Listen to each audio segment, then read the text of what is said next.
Bismillahirrahmanirrahim. Assalamualaikum warahmatullahi wabarakatuh.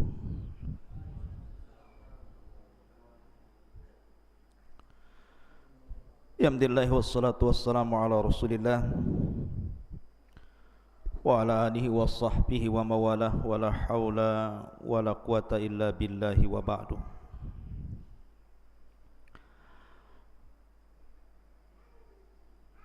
Antum kalau ngaji nggak bawa catatan ya, jadi tanya tak bisa. Mulai besok baca catatan ya, udah kayak Imam Bukhari saja antum.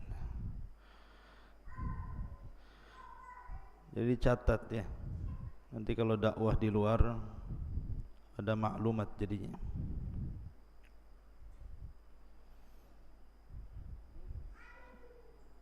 Taib.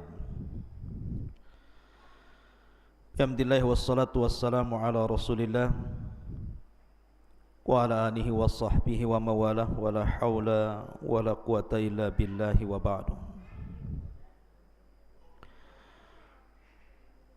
Alhamdulillah, di malam hari ini kita bisa duduk kembali untuk talabul ilmi.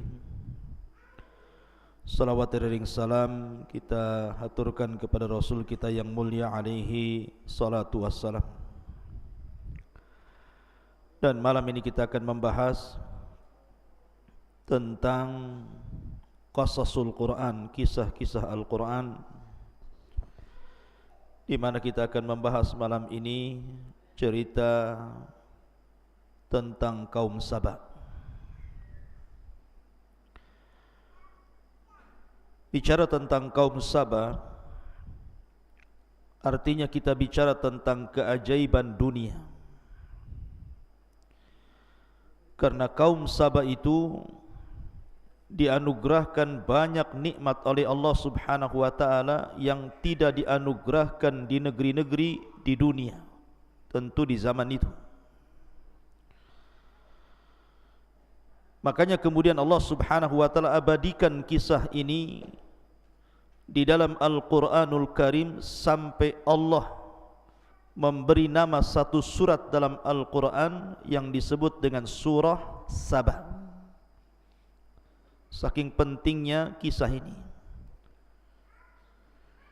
Dan kisah ini diceritakan oleh Allah Subhanahu wa taala dalam surah Saba itu sendiri, mulai daripada ayat 15 sampai ayat 19.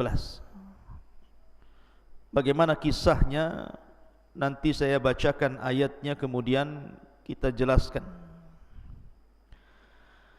Namun sebelumnya kita akan berkenalan dulu siapa Saba itu, sampai negerinya disebut negeri Saba.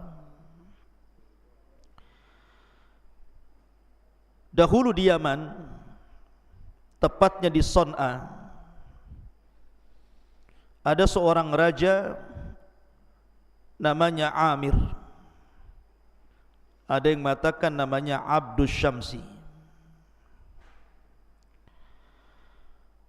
Lah Abdus Syamsi ini ataupun Amir nama lain daripada Saba. Dialah yang menguasai Son'a dari kabilah Qahtan. Kemudian setelah berdirinya sebuah bendungan, mungkin bahasa kitanya irigasi, di daerah Ma'rib, tempat saya belajar di sana, maka mulailah kemudian Ma'rib dijadikan ibu kota kala itu oleh Raja Saba yang namanya Abdus Syamsi ataupun Amir ini.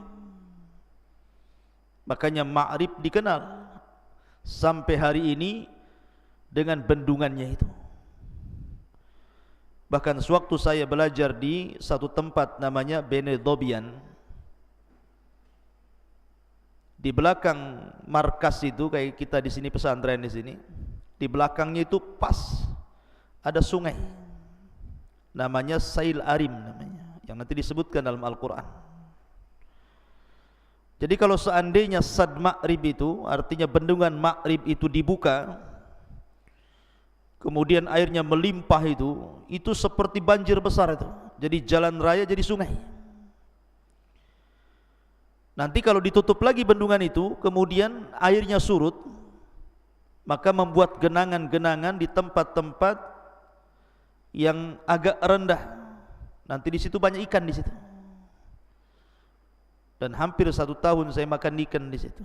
Ikan mujair itu bukan kecil, 2 telapak tangan segini ikannya itu.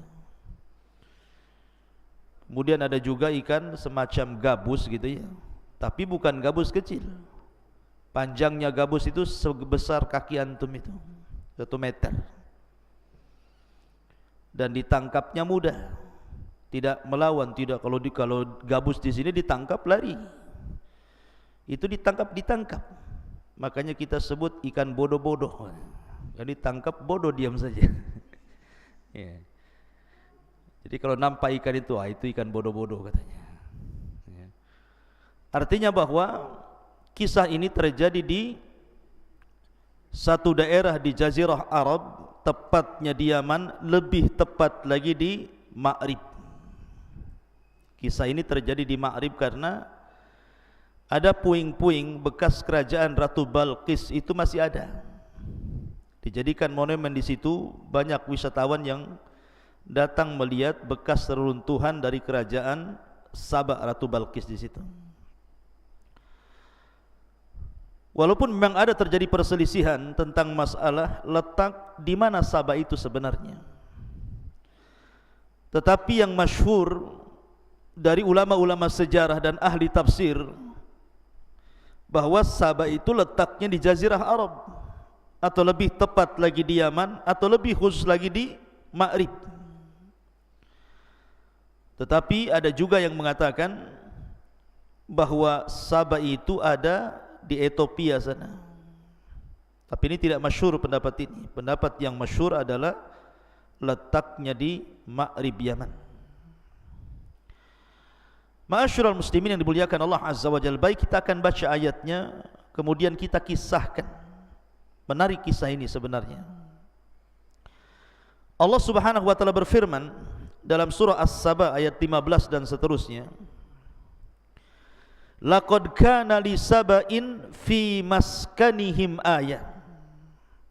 Sungguh bagi kaum Saba itu ada tanda-tanda kuasa Allah. Ya, karena Saba satu di antara keajaiban dunia, negeri yang sangat diberkahi kala itu, membuat negeri-negeri di luar Yaman cemburu dengan negeri Saba itu. Kemudian Allah mengatakan jannatani an yaminin wa shimal. Di tempat kediaman mereka ada 2 buah kebun di sebelah kiri dan juga sebelah kanan. Kemudian Allah mengatakan kulu mir rizqi rabbikum washkurulah baldatun thayyibatun wa rabbun ghafur. Makanlah olehmu rizki yang dianugerahkan Rabbmu dan bersyukurlah. Adalah negeri yang baik dan memiliki Rabb yang Maha Pengampun. Fa'aradu, mereka pun berpaling. Fa'arsalna alaihim sailal arim, Setelah mereka berpaling, maka Allah Subhanahu wa taala datangkan banjir yang sangat besar meluluhlantakkan negeri Sabah. Wa baddalnahum bi jannataihim jannataini dzawatai ukulin khamtin wa athlin wa syai'in min sidrin qalil. Kemudian kebun yang tadinya indah, rindang dan begitu seterusnya, kami ganti kedua kebun itu dengan kedua kebun yang ditumbuhi pohon-pohon yang pahit dari pohon asal, kemudian juga pohon sider. Jadi di situ ada pohon pahit namanya khamtin, kemudian pohon asal, kemudian pohon sider. Nanti kita jelaskan tiga pohon ini. Kemudian Allah mengatakan, "Dzalika jazainahum bima kafaru wa hal nujazi illal kafur." Allah mengatakan, demikianlah kami berikan balasan kepada mereka karena kekafiran mereka, dan kami tidak menjatuhkan azab melainkan hanya kepada orang-orang kafir. Ikhwatu fiddin, muliakan Allah Subhanahu wa taala. Kita akan ceritakan sebab nuzulnya dulu ya. Jadi sebab nuzul ayat ini, asbab nuzul ayat ini, Nabi SAW menceritakan tentang kisah kaum Saba ini kepada orang-orang Quraisy. Kenapa Nabi SAW menceritakan kisah ini kepada orang-orang Quraisy? Karena Allah Subhanahu wa taala sudah banyak memberikan nikmat kepada orang-orang Quraisy itu. Pertama, Quraisy itu memiliki Baitullah Al-Haram. Di situ ada Ka'bah yang dimuliakan sejak zaman Ibrahim. Kemudian yang kedua, Allah amankan negerinya. Karena setelah peristiwa Abrahatul Asram yang menyerang Ka'bah kemudian diazab oleh burung ababil, maka kabar tentang azabnya Abraha ini kemana-mana. Sehingga kalau ada orang-orang Mekah keluar, baik ke Yaman ataupun ke Syam, dalam perjalanan mereka aman. Tidak berani ada orang ganggu, takut diserang burung ababil. Kemudian juga mereka diberikan rizki yang melimpah. Makanya Allah Subhanahu wa taala abadikan nikmat orang-orang Quraisy ini dengan firman-Nya, li ila fi Quraisyin ila fihim rihlatash syita'i was-saib falyabudu rabb hadzal bait alladzi at'amahum min ju'i wa amanahum min khauf. At'amahum min ju', mereka aman dari kelaparan seperti kaum Sabah, dan mereka diberikan keamanan dari rasa takut seperti kaum Sabah. Artinya Nabi SAW seolah-olah ingin mengatakan, kalau nikmat Allah yang Allah anugerahkan kepada kalian tidak ingin hilang kepada kalian, bersyukurlah kalian. Dengan cara apa? Falyabudu rabb hadzal bait, sembah Rabb pemilik Ka'bah ini. Maka Nabi SAW mengingatkan tentang kaum Saba ini agar orang-orang Quraisy itu jangan kufur nikmat. Lalu seperti apa nikmat yang Allah anugerahkan kepada kaum Saba itu? Sampai Allah abadikan ceritanya dalam Al-Quran. Ma'asyiral muslimin yang dimuliakan Allah Azza wa Jalla, sebelum kita ceritakan nikmat mereka, saya akan sebutkan satu hadis tentang kisah Saba ini dari Nabi SAW. Hadis ini dari Abdullah bin Abbas radhiyallahu anhuma. Inna rajulan sa'ala Nabi SAW anis Saba. Jadi ada orang laki-laki datang kepada Rasul bertanya tentang Sabah. Ma huwa Saba itu? Arajulun am imra'atun am ardun? Sabah itu apa wahai Rasul? Apakah dia seorang laki-laki? Apakah dia seorang perempuan? Apakah dia berbentuk tanah? Sabah itu apa sih sebenarnya? Maka Nabi SAW mengatakan, bal huwa rajul.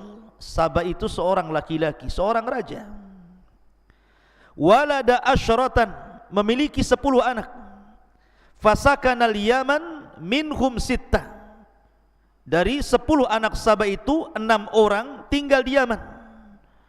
Kemudian wabisyami minhum arba, adapun yang 4 tinggal di Syam. Siapa anak-anak Sabah yang tinggal di Yaman itu?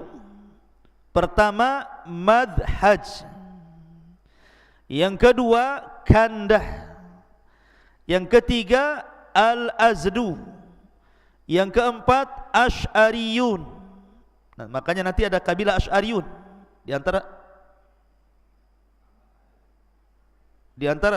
antara sahabat Nabi sallallahu alaihi wasallam. Coba dibenerin ini. Kalau suaranya bagus ya, enggak apa-apa kalau suaranya bagus.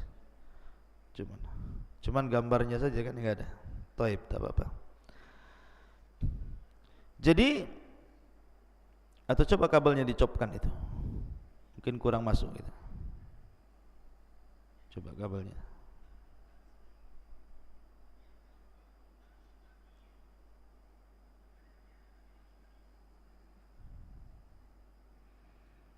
Ada gambarnya? Enggak nampak juga.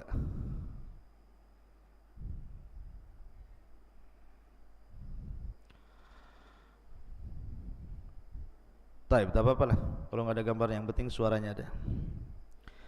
Kita ulangi bahwa orang-orang Sabaiyah ini, orang-orang yang dari keturunan Saba yang 6 yang tinggal di Yaman, namanya Madhaj, kemudian Kandah, kemudian Al-Azdu, kemudian Asy'ariyun, kemudian Anmar, dan yang terakhir Khimyar.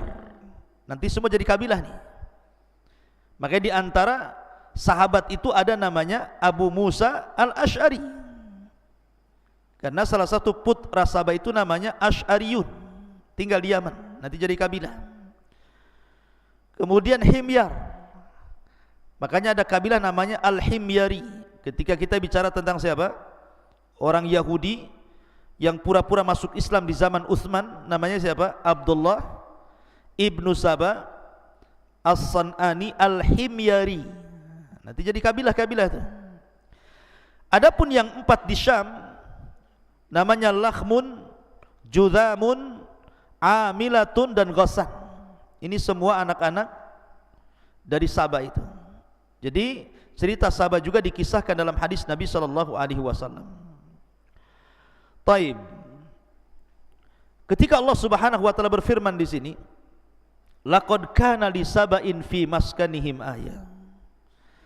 Sungguh bagi kaum Sabah itu ada tanda-tanda kuasa Allah Subhanahu wa taala. Jannatani an yaminin wa shimal, kulu min rizqi rabbikum washkurulah, baldatun thayyibatun wa rabbun ghafur.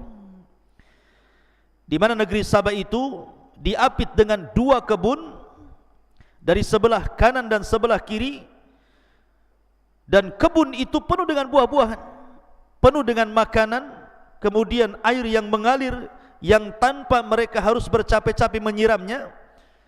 Kemudian Allah mengatakan, makanlah dari rizki Rabb kalian, bersyukurlah, karena negeri Sabah adalah baldatun thayyibatun, negeri yang sangat baik, wa rabbun ghafur, dan Rabb yang maha pengampun. Ikhwan yang dimuliakan Allah Azza wa Jalla. Jadi ada yang mengatakan peristiwa kaum Sabah ini terjadi sebelum Nabi Sulaiman datang dan mendakwahi Ratu Balqis. Ada juga yang mengatakan peristiwanya setelahnya. Wallahu alam, karena Al-Quran itu ada ihtimal, ada kemungkinan-kemungkinan. Tapi yang jelas bahwa gambaran negeri Sabah ini, ikhwan, digambarkan oleh para ulama. Apa saja nikmat yang Allah anugerahkan kepada mereka? Pertama, ja'alallahu hawa'an naqiyah. Allah jadikan negeri Sabah itu memiliki hawa yang sangat bersih, udara yang tidak pernah tercemar. Bahkan udara itu bisa membunuh kuman-kuman. Jadi kalau ada orang datang dari negeri orang masuk ke negeri Sabah, umpamanya kepalanya banyak kutunya gitu ya, maka masuk ke negeri Sabah itu mati itu kutu-kutunya itu, nggak perlu disampo lagi. Kalau ke Jabal Uhud terbalik ya, dari rumah tak ada kutu, masuk ke Jabal Uhud banyak kutu pula. Ah, itu antum tidur sama bantal orang yang ada kutunya, merayap dia masuk ke rambut antum pula. Jadi negeri Sabah itu diberikan hawa yang sangat bersih, dan itu digambarkan oleh Al-Imam Ibnu Jauzi rahimahullahu taala di dalam kitabnya Zadul Masir. Apa kata beliau? Wa yamurrul gharib bibaldatihim wa fi thiyabihil kummal fayamutul kummal litibi hawaiha, katanya. Lihat kata Ibnu Jauzi, kalau ada orang asing masuk ke negeri Sabah itu, kemudian di bajunya itu mungkin ada semacam kutu. Antum tahu kan kutu yang di baju itu? Kalau antum zaman dulu lah, kalau sekarang mungkin tidak ada ya. Biasanya ada di kasur-kasur itu.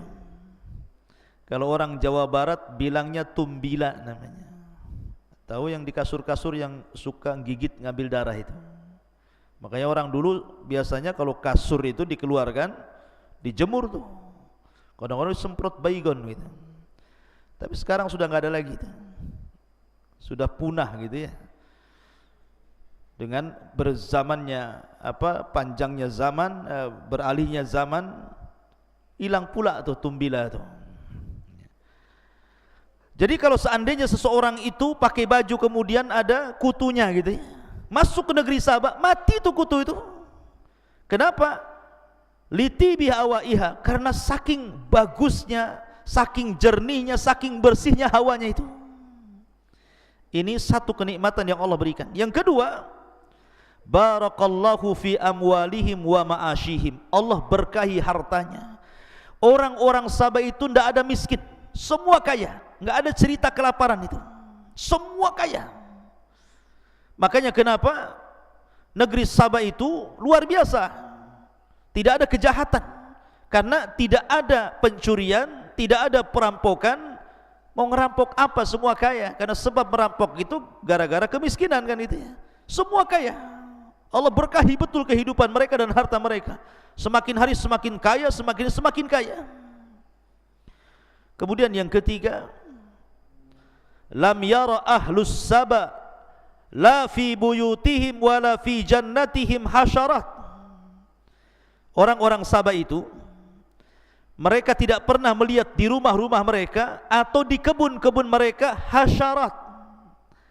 Hasyarat itu apa? Hasyarat itu binatang-binatang kecil, binatang-binatang yang merayap. Mungkin semacam kecoa, cacing, kalajengking, apalagi, pokoknya enggak ada. Semut itu enggak ada. Apalagi titinggi ataupun kaki 2000 atau apa, kan banyak tuh, ya kan? Binatang-binatang itu kalau antum masuk kebun tuh kan, kebun Jabal Uhud saja ada macam-macam tuh binatang antum dapati itu. Tetapi di negeri Sabah ini, dan itu juga disebutkan oleh Imam Al-Jauzi rahimahullahu taala, apa kata Imam Ibnu Jauzi? Walam yakun yura fi baladihim hayyatun wala aqrabatun wala ba'udatun wala dubabun wala burghus. Nah, lihat, kaum Sabah itu tidak pernah melihat ada ular, ada kalajengking, ada nyamuk, ada lalat, ada burghus, binatang-binatang kecil, tidak ada. Subhanallah. Tidak di rumah, tidak di kebun. Kalau kita kan masuk kebun kadang-kadang takut ular, takut kalajengking, takut binatang-binatang buas gitu ya. Ini kaum Sabah tidak ada binatang-binatang kayak gitu itu. Subhanallah ya. Jadi masuk hutan itu betul-betul tidak didapati satu pun hasyarat, binatang-binatang kecil itu. Memang bersih dari binatang-binatang, murni kebun itu bersih dari hal-hal yang seseorang menakutkan atau menjijikan dari binatang-binatang kecil itu. Kemudian yang nomor 4, barakallahu fi ardihim. Allah berkahi buminya. Betul-betul Allah berkahi buminya. Jadi kaum Sabah itu tidak pernah yang namanya panen itu musiman. Musim terus saja. Bayangkan coba, kalau kita mau duren, itu nunggu musim duren itu setahun sekali kan. Kadang-kadang nggak musim duren, nyari durennya kemana? Ke Nagoya. Banyak ustadz duren nggak musim ya, tapi kan nggak musim di sini, musim di sana. Tapi kaum Sabah ini tidak pernah tidak musim terus, bayangkan. Apa nggak enak tuh? Ya. Makanya Allah berkahi buminya tuh. Kemudian yang nomor 5, hayatuhum fil amni wal aman. Kehidupan mereka betul-betul di atas keamanan. Tidak ada perampok, nggak takut dicuri, nggak takut diperkosa, nggak takut, pokoknya jalan kemana saja perempuan sendirian itu aman. Dan yang lebih hebatnya ikhwan, annahum idza safaru ila ardi Syam kanu aminina minal a'da mutmainnina alal ghada ghaira khaifina minal ju'i wad dhama. Apabila mereka safar dari negeri Sabah ke Syam, perjalanan 2000 lebih kilo gitu ya, mereka merasa aman dari musuh, merasa aman dari al-ghada. Al-ghada itu maksudnya makanan. Kalau orang sekarang mau safar ikhwan, pasti membawa perbekalan kan. Jangankan safar jauh ke Barelang saja, kita dah siap-siap tuh, beli minuman, bawa makanan, bawa ikan bakar gitu ya, daging bakar, sate bakar, semua bakar gitu ya kan. Itu ke Barelang saja itu. Kita kadang-kadang bawa bekal, padahal kita pakai mobil. Di zaman itu tidak ada mobil. Tetapi orang-orang Sabah ini kalau safar nih sejauh dari Yaman ke Syam itu, tidak perlu bawa makanan, tidak perlu bawa minuman. Karena mereka hanya satu jalur saja. Jadi jalan mereka itu cuma satu, sebelah kanan kebun, sebelah kiri kebun. Subhanallah. Dan dalam kebun itu penuh dengan makanan, penuh dengan buah-buahan, dan ada air yang mengalir, tinggal minum saja, kemudian hawanya sangat bersih sekali. Jadi mereka itu pergi ke mana-mana nggak bawa apa-apa itu. Lihat, luar biasa negeri Sabah ini, kemana-mana nggak bawa bekal. Ke Syam, balik ke Syam biasa saja. Bahkan yang lebih ajaib lagi kata Imam Qatadah rahimahullahu taala, kanatil mar'atu tamurru bil miqtal ala ra'siha fatamtali'u minas thimari mimma yatasaqatu fihi min nadjihi wa kathratihi. Bahkan kalau seorang wanita ingin mengambil buah, ingin memanen, tidak perlu manjat, tidak perlu pakai kayu gitu ya, tidak perlu dipetik, cukup diletakkan saja di kepala wadahnya itu, ya kan? Kemudian berjalan tuh masuk kebun, keluar kebun sudah penuh tuh isinya tuh. Nah, lihat, ya. Anda coba, ini mukjizat ini keanehan luar biasa kan? Kita ini mau cari mangga saja, mau metik mangga itu di pohonnya, harus perang lagi dulu dengan semut rangrang itu, dengan semut merah itu. Kadang-kadang zaman dulu itu bawa abu tuh biasanya. Kalau saya dulu di desa-desa itu kalau mau manen mangga itu bawa abu bakar tuh, ditebar itu di batang-batangnya, ngelawan semut rangrang itu supaya jangan digigit. Tetapi karena banyaknya semut, ya percuma juga, ada juga yang gigit kan gitu ya. Kadang-kadang nggak tahan, terjun payung dia dari atas. Jadi kita ini mau ngambil buah-buahan saja, musuhnya banyak di pohon itu. Ini kaum Sabah kalau mau metik buah cukup diletakkan embernya di atas kepala, jalan saja ke kebun, keluar ada penuh tuh. Subhanallah. Kata Imam Qatadah rahimah, saking suburnya. Begitulah keajaiban negeri Sabah. Coba. Wajar kalau negeri-negeri di luar Sabah cemburu dengan negeri itu, makanya Allah istilahkan dengan kalimat jannah, sorga. Jannatan, dua sorga, dua kebun. Saking indahnya, ya. Ma'asyiral muslimin yang dimuliakan Allah Azza wa Jalla, ini nikmat yang luar biasa. Akan tetapi kaum Sabah ini mereka tidak bersyukur kepada Allah Subhanahu wa taala. Ketika Allah Subhanahu wa taala anugerahkan nikmat itu karena mereka mentauhidkan Allah. Tetapi lambat laun tauhid mereka luntur. Lambat laun akhirnya mereka al-ghaflatu an syukrillah ala ni'amihi. Jadi mereka itu lalai akan mensyukuri nikmat Allah Subhanahu wa taala. Jadi saking enaknya sudah hidup enak gitu ya. Nyaman, enak, tentram, lupa dia sama Allah Azza wa Jalla. Makanya Allah mengatakan apa? Kalla innal insana la yatgha an ra'ahu istaghna. Terkadang manusia mudah melampau ketika Allah bentangkan kekayaan kepadanya. Makanya Rasul dalam khutbah terakhir sebelum wafatnya, apa kata Rasul? Mal faqra ahsya alaikum. Bukanlah kefakiran yang aku takutkan kepada kalian. Walakin ahsya an tubsatad dunya kama busitat ala man kana qablakum fatanafasuha kama tanafasal ladina min qablikum fatuhlikakum kama ahlakathum.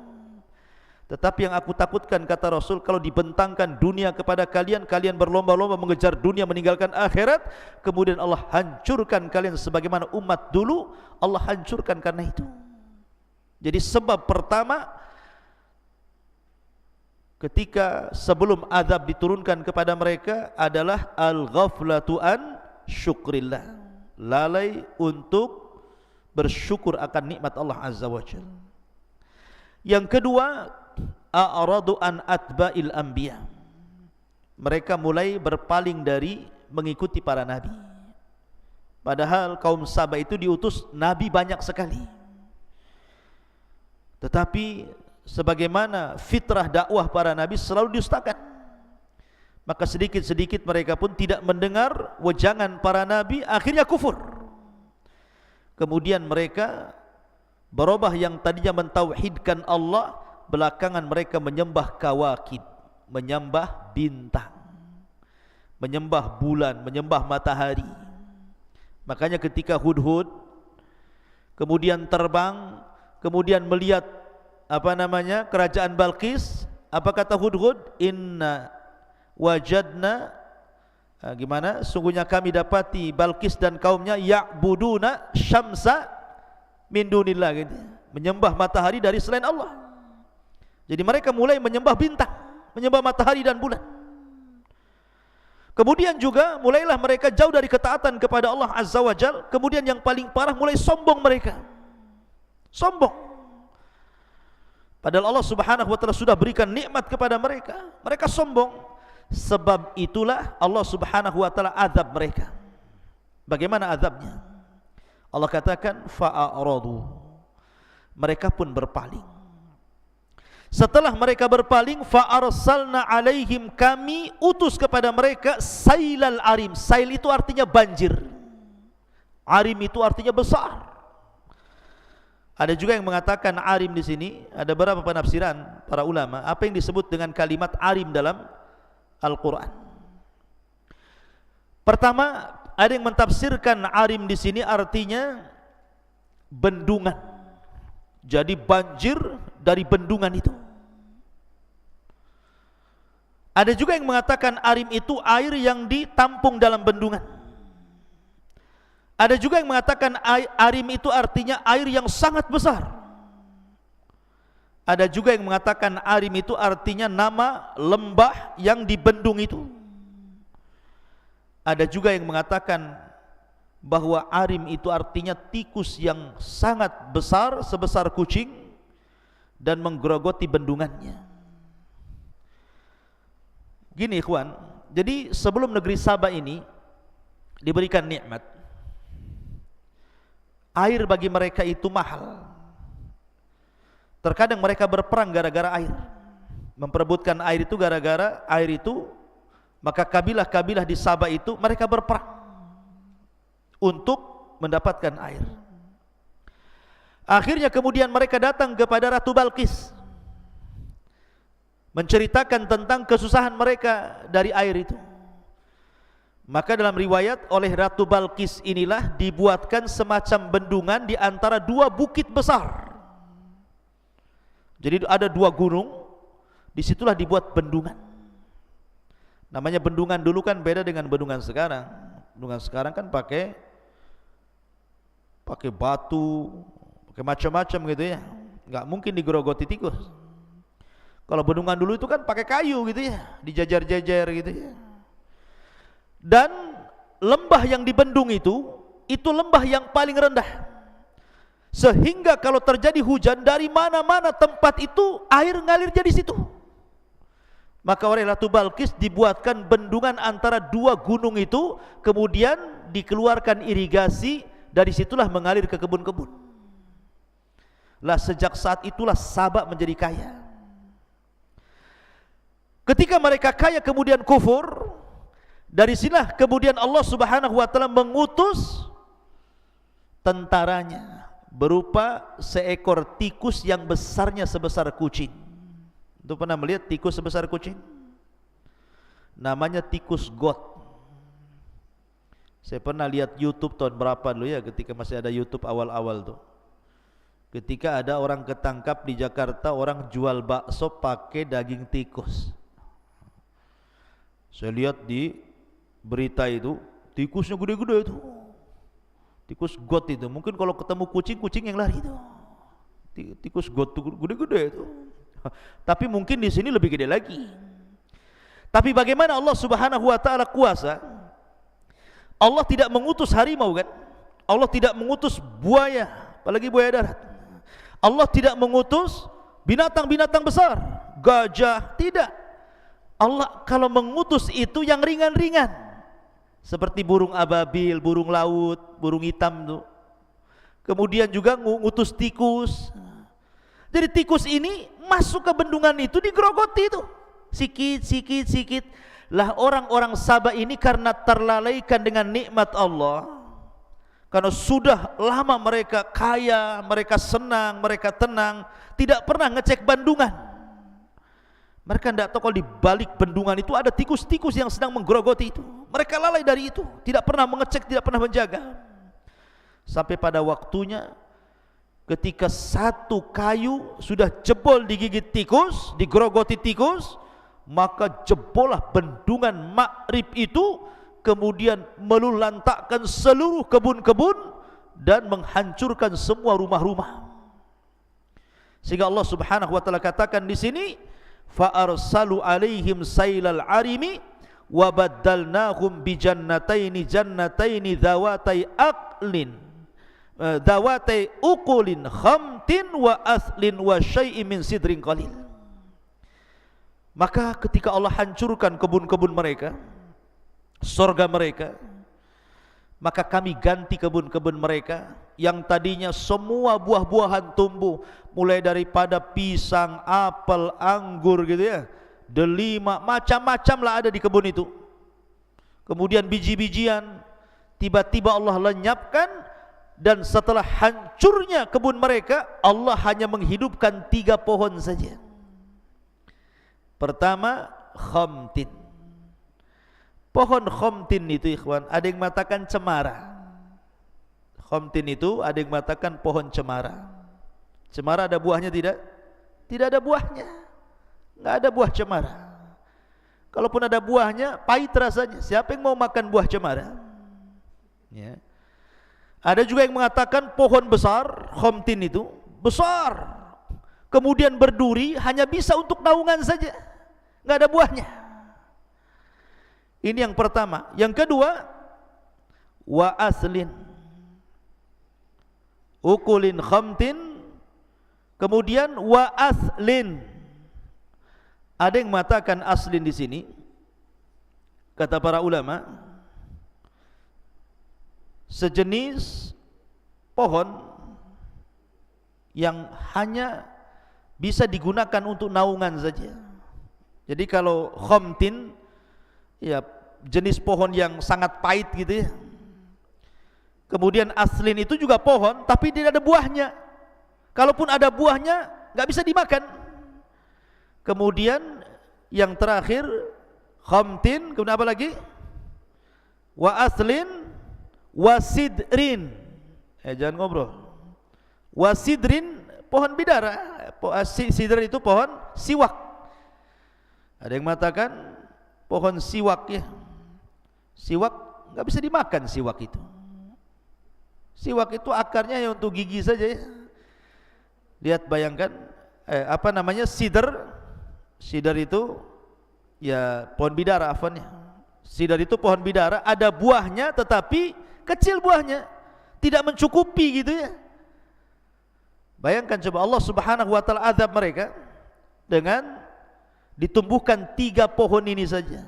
Ada yang mengatakan khamtin itu siwak, ada yang mengatakan aslin itu cemara, ada yang mengatakan sidr itu ya bidara. Hanya 3 pohon itu saja yang hidup di negeri Sabah itu sampai sekarang. Kecuali mungkin orang yang ingin bertani gitu ya, padang pasir disulap menjadi sawah gitu. Kayak waktu saya di Ma'arif juga gitu, ada padang pasir itu dalam setahun bulan-bulan tertentu nanti jadi sawah, dikelola untuk gandum, padi lah kalau bahasa kitanya ya. Ada juga pohon jeruk gitu ya. Di Ma'arif itu banyak jeruk ya. Tetapi kalau kita melihat sejarah ini, bagaimana Allah Subhanahu wa taala berikan nikmat, akhirnya Allah hancurkan, kemudian Allah sisakan hanya 3 pohon ini saja, sehingga Allah mengatakan dzalika jazainakum bima kafaru wa hal nujazi illal kafur. Demikianlah kami beri balasan kepada mereka karena kekafiran mereka, dan kami tidak menjatuhkan azab melainkan kepada orang-orang kafir. Lihat bagaimana Allah Subhanahu wa taala mengadab mereka. Kemudian juga Allah Subhanahu wa taala lanjutkan pada ayat 18-nya. Wa ja'alna bainahum wa bainal qura allati barakna fiha quran zahiratan wa qaddarna fiha as-sayra siru fiha layaliya wa ayyaman aminin. Dan kami jadikan antara mereka penduduk Sabah itu dan negeri-negeri yang kami berkahi Syam, beberapa negeri yang berdekatan, dan kami tetapkan antara negeri-negeri itu jarak-jarak perjalanan. Kata Allah, berjalanlah kamu di negeri-negeri itu pada malam dan siang hari dengan aman. Faqalu, dan mereka mengatakan, Rabbana ba'id baina asfarina wa zalamu anfusahum faja'alnahum ahaditha wa mazzaqnahum kulla mumazzakin inna fi dzalika laayatin likulli sabarin syakur. Maka mereka berkata, ya Tuhan kami, jauhkanlah jarak perjalanan kami, dan berarti mereka menzalimi diri mereka sendiri, maka kami jadikan mereka bahan pembicaraan dan kami hancurkan mereka sehancur-hancurnya. Sungguh pada yang demikian itu benar-benar terdapat tanda-tanda kuasa Allah bagi setiap orang yang sabar dan bersyukur. Begini maksudnya, ikhwan. Tadi saya sudah jelaskan, orang-orang Sabah ini mereka suka safar ke Syam, dan dari Sabah ke Syam itu kiri kanannya kebun-kebun tadi. Jadi kalau mereka safar pakai unta, pakai kuda, jalan kaki, karena kiri kanannya banyak kebun, kayaknya kok ke Syam itu dekat gitu loh, tidak perlu bawa bekal. Jadi mereka menginginkan kalau bisa, ya Rabb, Syam itu dijauhkanlah dari kami, biar safar kami lebih jauh lagi, biar sekali-kali kami safar itu bawa perbekalan katanya. Nah, kurang ajar enggak tuh? Sudah dikasih nikmat, mau dijauhkan lagi Syam itu supaya jalannya jauh, sekali-kali kami jalan bawa bekal katanya. Persis seperti perkataan Bani Israel yang Allah Subhanahu wa taala berikan manna wassalwa. Manna dan salwa, manna itu semacam makanan daging burung, salwa itu semacam madu, minuman. Mereka ketika makan manna dan salwa itu kan tidak harus bekerja, sudah ada di situ. Mau makan pagi, mau makan siang, mau makan malam, sudah ada, karena manna wassalwa itu makan dari langit.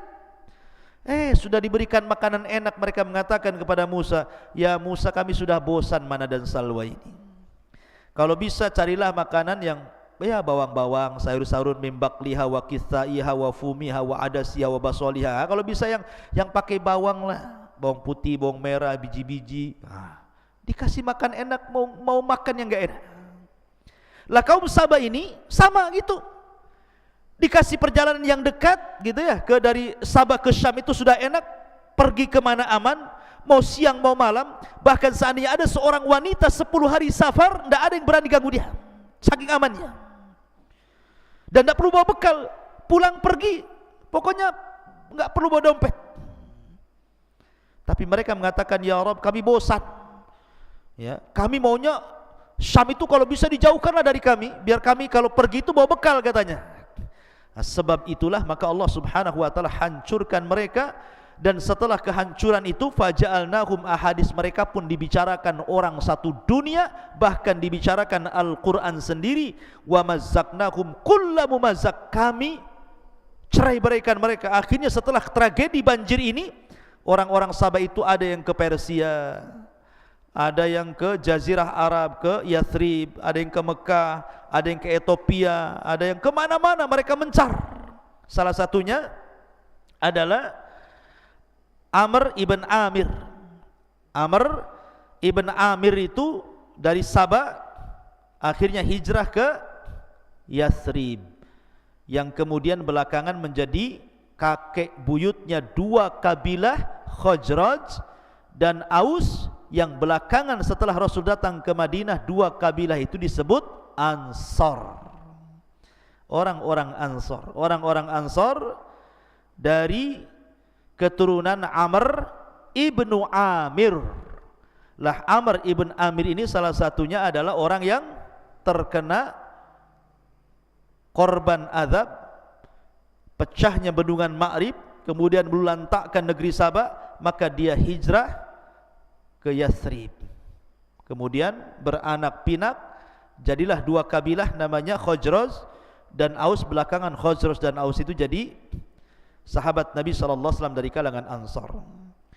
Makanya Allah mengatakan, inna fi dzalika laayatin likulli sabarin syakur. Pada yang demikian itu benar-benar terdapat tanda kekuasaan Allah bagi setiap yang bersabar dan juga bersyukur. Wallahu a'lam bishawab. Ini diantara kisah negeri Sabah dalam Al-Quran.